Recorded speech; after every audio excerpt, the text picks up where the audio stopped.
Here with reaction to President Trump's announcement of a deal with Mexico and much more, Congressman Devin Nunes, who joins me now. Good evening, Congressman.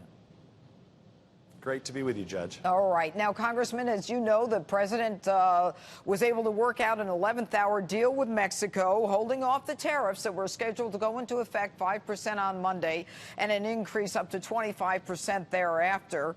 And Mexico has agreed to certain conditions, and I think that we've got a screen of some of those conditions. Troops to the border, as well as migrant asylum seekers who are going to stay in Mexico, giving migrants a chance to get a job and stop human trafficking and smuggling organizations. That's not what I was looking for, guys. But how can we make sure that Mexico stays with those particular requirements? What leverage do we have? Well, the easiest way we could do it would be by actually just passing a law in Congress. So if you remember, last Congress, the Republicans tried to pass something, got 0 Democrat votes. This year, the Democrats have yet to pass anything to do with immigration reform. So even though they campaigned on it, they don't do anything about it. Well, listen, so that's what needs to happen. And I don't mean to interrupt you. Look, this is it's a do-nothing Congress. But my question is, how can we make sure that Mexico complies with those conditions that were agreed to? Because several months ago, as I recall, Mexico had agreed to hold those asylum seekers in Mexico. And now we're back to it again. Everything fell apart. What leverage do we have with Mexico? Isn't the tariff the only thing? The only way we can do it is the way that they're doing it, right? I mean, he has the ability to put on a tariff. Nobody wants to do that because it's not good for the economy. So look, Mexico sent their foreign minister here. So I think if we continue down that path, working slowly with Mexico, with our allies and with the Canadians, if we could pass the U.S.-Mexico-Canadian free trade agreement, that would be helpful too. But, you know, the challenge is you have Nancy Pelosi, who really is, Congress has to write the laws. We can enforce the border by ourselves. We can put together a work permit program. We can take care of the kids that were brought here illegally. We can build a border wall. Yeah, but you guys are not doing it. These are all things that take the Congress to do. You can talk about it till the cows come home. It's not being done. What the Democrats, and there were 7 Republicans from the House, and I put their names up in my open. These 7 Republicans agreed to give a path to citizenship or amnesty, I'm not even sure what it was, to 2.5 million dreamers with no resolution for the crisis at the border. These people should be ashamed of themselves. But in the end... Right. The problem with passing something like that, the problem with passing something only by itself, you don't get, you know, if you just make a bunch of people legal and give them amnesty, you don't take care of the permit problem that you need, where you need people that will come in and work in agriculture and work in the high-tech sector. You don't take care of the criminals and getting them back.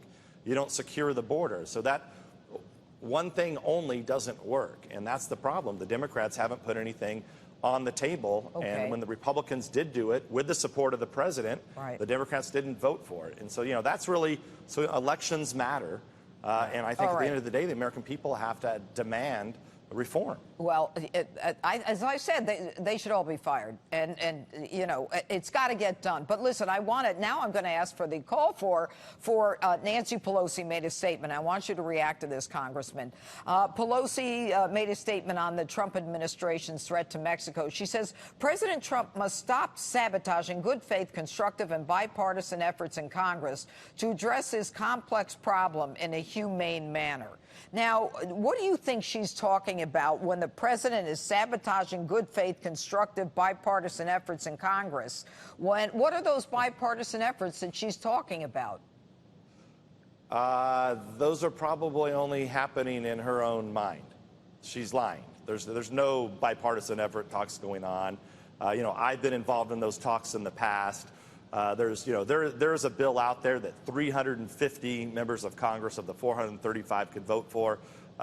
These are mysterious negotiations that nobody knows about because they're not true. They're not happening.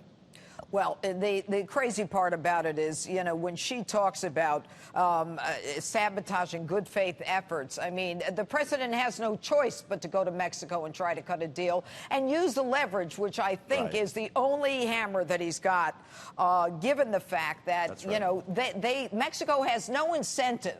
You've got to use a hammer. They've got no incentive to follow through. But anyway, I understand on Monday there are going to be some hearings in Congress. What's going on Monday? So next week we start the impeachment hearings are going to begin. So this is where the Democrats are planning to fuel their base. They're planning to start they're bringing in John Dean on Monday, the former Nixon guy. On Wednesday, they're bringing in a couple FBI agents. Wasn't Dean convicted of a crime? Yeah. Huh, good. Yeah, he was. Exactly. And then on Wednesday, the House Intelligence Committee is going to bring in retired FBI agents to come and tell us how, I guess, Trump obstructed justice on a crime that he didn't commit. Luckily for us, I think a lot of your viewers will know this individual, but the Republicans actually get a witness this week on the House Intelligence Committee. We're bringing in Andy McCarthy, retired Department of Justice lawyer, 20-year prosecutor, a very accomplished man. So hopefully we'll have a little bit of balance on Wednesday. But look, the show starts this week. This is where the Democrats begin to throw fuel on their base. They've already been poisoning the American people for 2.5 years, but this is going to be their road to impeachment. Well, and their I'm road shocked to that defeat. they're going to do it, but Go ahead, Congressman. I'm sorry. Well, just by having hearings like this, Judge, I mean, this does no good. I mean, they all know the dossier was garbage. They know they paid for it. They know there's zero evidence of Trump colluding with any Russians. They know that Glenn Simpson and Christopher Steele, all the people that they hired, colluded with Russians. And in fact, we know that Harry Reid, the former Democrat leader in the Senate, he had the dossier before the election. No question. The press was all in on it. The press won't call them out on it. So this is the challenge that we have. And now they're going to start having these hearings that are designed just to intensify their base. Congressman Devin Nunes, thanks so much for being with us.